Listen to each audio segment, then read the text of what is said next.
Quand on s'entraîne en musculation, il est important d'intégrer des séances de cardio, c'est-à-dire d'une activité cardiovasculaire qui permet d'améliorer ses capacités cardiaques et de circulation du sang. Cela permet de renforcer son corps et d'améliorer sa condition physique. Mais on entend souvent dire que la course à pied ou d'autres sports cardio peuvent gêner l'hypertrophie musculaire. Alors, quel cardio pratiquer en musculation ?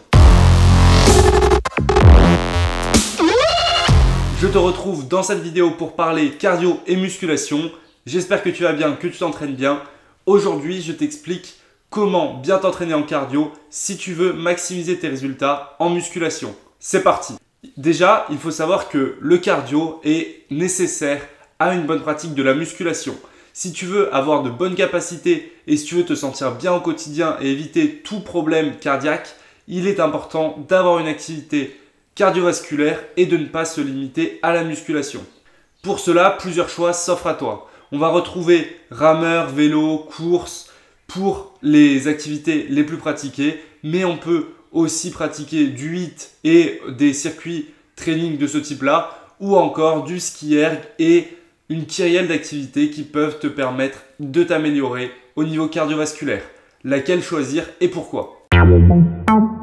La meilleure activité cardio pour un pratiquant de musculation en hypertrophie serait le vélo. C'est ce qu'ont montré différentes recherches et le vélo permet d'améliorer ses capacités musculaires, de ne pas dégrader l'état des muscles et d'avoir de très bons résultats musculaires tout en travaillant ses capacités cardiovasculaires.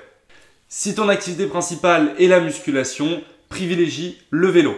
Maintenant, il est tout à fait possible de s'entraîner dans d'autres disciplines comme en course à pied et de réaliser des entraînements combinés, mais cela peut légèrement diminuer tes performances en musculation, surtout si tu adoptes une pratique particulière de la course à pied ou d'un autre sport.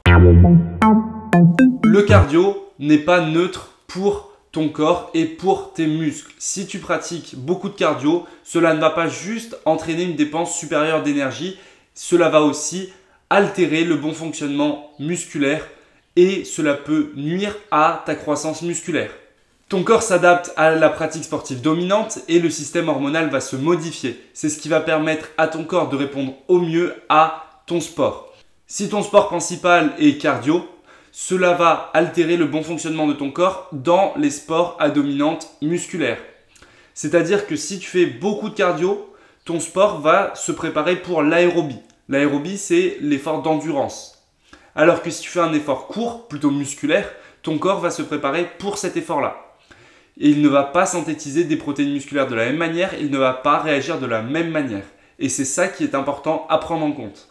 Si tu fais des séances longues en cardio, c'est-à-dire plus de 30 minutes, voire plus d'une heure, ton corps aura plus de mal à synthétiser des protéines musculaires et à favoriser l'hypertrophie musculaire.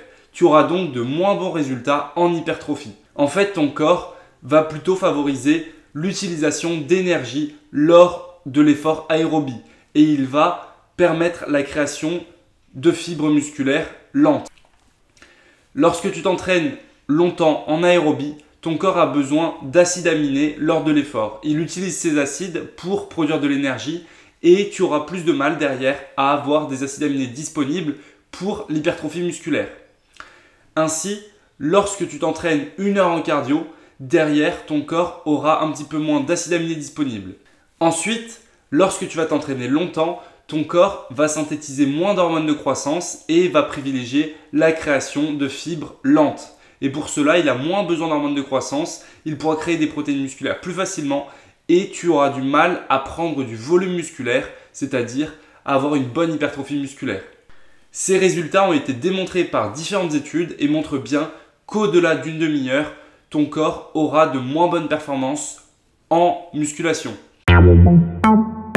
À quel moment faire ta séance cardio ? Est-ce que cela joue ? Alors si tu penses que faire ta séance cardio plutôt le matin et t'entraîner le soir ou plutôt inversé avec ta musculation en premier et le cardio le soir, eh bien tu te trompes. En tout cas, ce n'est pas ce qu'ont montré les études sur le sujet. Je pensais aussi que faire son cardio le matin et sa séance de muscu le soir était beaucoup plus bénéfique, mais les résultats montrent que cela a peu d'importance. En fait, à partir du moment où tu fais beaucoup de cardio, tu vas provoquer un catabolisme musculaire. C'est-à-dire que tes muscles vont un petit peu fondre et tu auras plus de mal à prendre en masse. Pour éviter cela, il faut faire des séances de cardio courtes et le moment où tu vas t'entraîner aura peu d'importance. Même si tu t'entraînes en cardio un jour et en musculation le lendemain, cela aura peu d'importance. Comment réaliser sa séance cardio? Alors comme je te l'ai dit, le mieux c'est du vélo. Maintenant, l'intensité a aussi son importance. Lorsqu'on fait du cardio à allure modérée, on va favoriser un catabolisme musculaire, c'est-à-dire une fonte musculaire et une perte de son volume musculaire. Si tu veux éviter cela, il est préférable de s'entraîner en cardio à allure faible. Alors fais du cardio plutôt doucement avec une faible intensité et là, tu éviteras de perdre du muscle. Pourquoi est-ce que les personnes qui font du crossfit ou des sports de ce type-là réussissent à avoir un gros volume musculaire?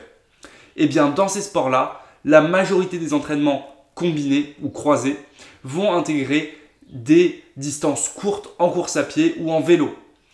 Les personnes qui font du crossfit vont faire 800 mètres de course, des exercices 800 mètres de course, etc. ou vont courir sur de courtes distances, comme 5 km. Si tu t'amuses à faire beaucoup de musculation et en même temps beaucoup de courses à pied et que tu cours 2 semi-marathons par semaine, tu perdras de la masse musculaire. Ça, c'est sûr. Maintenant, tu sais comment favoriser ta prise de masse musculaire, tu sais quel cardio choisir et comment bien t'entraîner. Je te souhaite un bon entraînement, pense à t'abonner et à suivre toutes mes vidéos. Force!